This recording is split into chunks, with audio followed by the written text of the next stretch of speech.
Season 3 begins in Madrilinda, where Joe's worst fears come to life when Love gives birth to a baby boy. For the first few months, Joe is convinced that his son Henry hates him.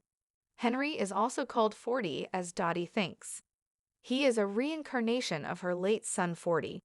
We are introduced to Sherry Conrad, locally famous influencer and owner of the brand Heart-Shaped Mistakes.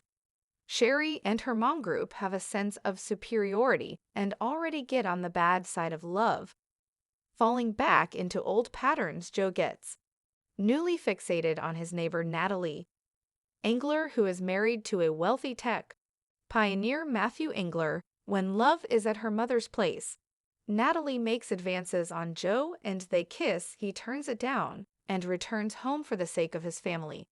After that, Love and Joe have passionate sex. Sherry invites Joe and Love for a party, where Love overhears them gossip about her. There she meets Natalie, who offers her a place for her bakery. The next day at the library, Joe and Henry finally bond over kids' stories. Love finds Natalie's panties and other stuff Joe hid in their basement.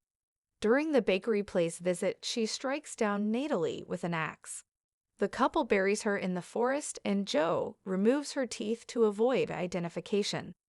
They sign up for couples therapy with Durchandra. In a disguised conversation, they talk about their recent fight over Natalie's death.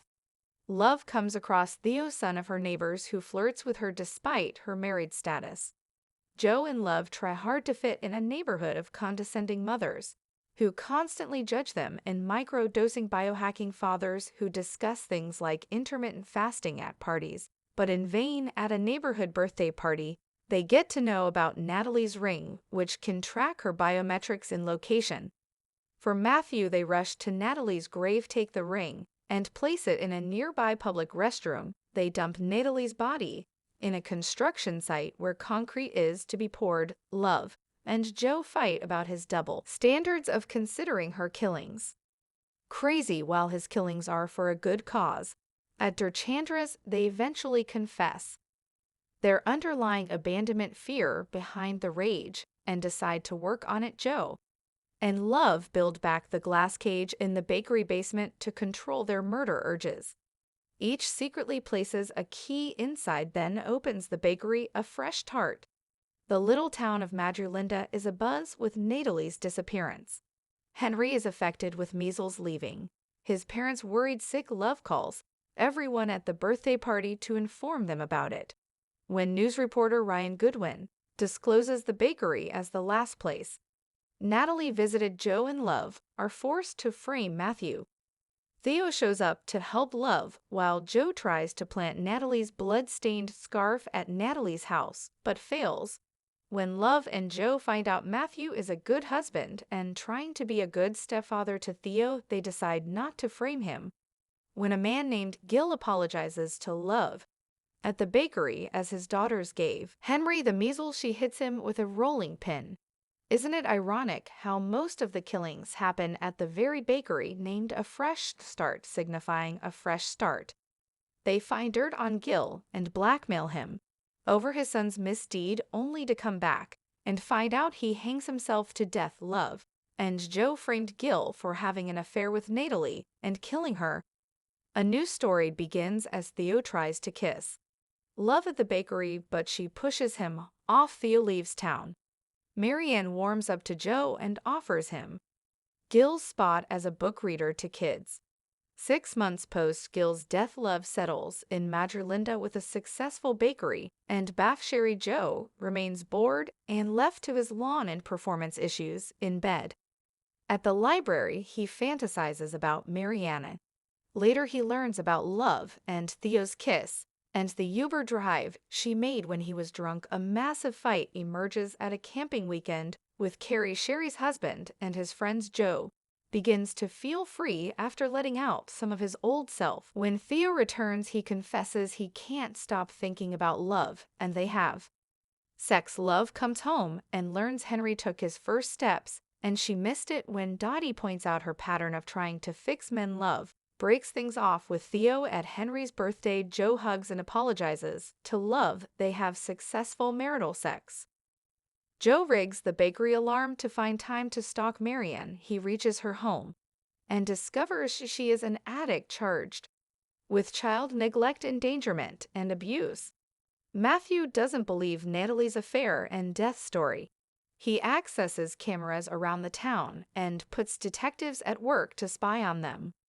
Love has a fake pregnancy scare and worries it is Theo's child, but it ends. Soon Theo informs Love about the cameras.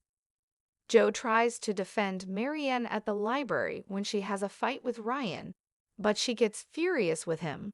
Later, Joe and Marianne try to fix a sprinkler malfunction. She tells him that she is a foster child and was charged with driving under the influence when her daughter Juliet was in the car. Ryan got the custody being rich and due to white male privileges. Joe and Marianne end up kissing. Love suggests that she will pretend to be into Theo to find out about Matthew's investigation, and Joe agrees so that it would keep her distracted and protect Marianne.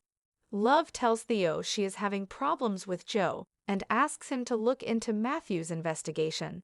With the help of a hacker, Matthew gets facial recognition fitted and observes Love's movements, worried about catering for the library.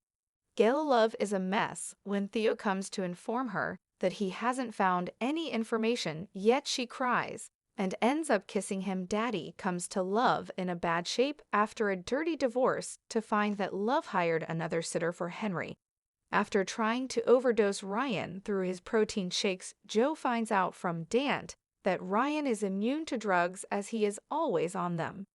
Dottie drunk calls Love after burning the vineyard of her ex-husband with Henry in her arms. Love cuts off all ties with her and sends her to rehab. Knowing about Love's past recent affairs with Theo and her pregnancy scare, she tells Joe that Love probably killed her ex-husband. When Ryan begins to use Marianne and Joe's relation against her in court, she decides to break it off with Joe. Theo and Matthew get into a fight. When Theo finds out about the camera hacking to spice up their relation, Love agrees to try a polyamorous relation with Sherry and Carrie, who have an open marriage. Things go south when, during a steamy moment between Sherry and Joe, Love realizes he was fantasizing about someone else. She storms downstairs in the loud fight that follows. She blames him for making her kill Natalie, etc. When they go upstairs, they doubt that the Conrads heard the comrades try to escape them after overhearing the truth. Love and Joe manage to tackle them in time and put them in the cage. The violence turns them on, and they have the best sex of their lives in the basement itself. Sad Marianne sits by the curb of a store. After court rules, Ryan can move to New Jersey with Juliet. Joe tells her that he and Love are separating, and they have sex in her apartment. Meanwhile, Theo tells Love about the surveillance camera hacking. Sherry suggests Love blog about it from her account. The town is furious over Matthew, and he is forced to wipe off his drives. Joe learns that Marianne plans to follow Juliet to New Jersey and plans to kill him. Joe ends up stabbing Ryan in the chest, leaving it like a mugging crime scene. Theo rushes to the bakery when he finds footage of Joe entering Natalie's car. He hears a noise and goes to the basement. He finds the Conrads, who begs him for help. He comes upstairs to find keys to the cage, only to find Love. Poor Theo still asks her to run away with him. He turns to leave after Love asks him to leave town and gets hit with a fire extinguisher in his head. Joe plans to escape with Marianne to France, only to come back and find wounded Theo. Feeling sympathy for him, he sends Theo to the hospital. Love finds a blood-stained shirt, remembers the gossip about Ryan's death at the bakery, and figures the rest out. She makes roast chicken dinner for him. They confront each other about their affairs, and Joe asks for a divorce. Love confesses accidentally killing her ex-husband while trying to only paralyze him with aconite. Joe realizes she coated his knife with the same and falls down. Love texts Marianne to come meet him at the house. She plans to kill her but sees her daughter Juliet and doesn't go ahead with the plan. She tells Marianne about Joe's truth, who already suspected he was too good to be true. When Love plans to kill Joe, he injects her with aconite and gets up. He tells her he had noticed her plant aconite in the garden. He had a gut feeling she would use it, so he had to take an adrenaline dose, which is an antidote for aconite before Love gets paralyzed, she says. Something that stays with Joe.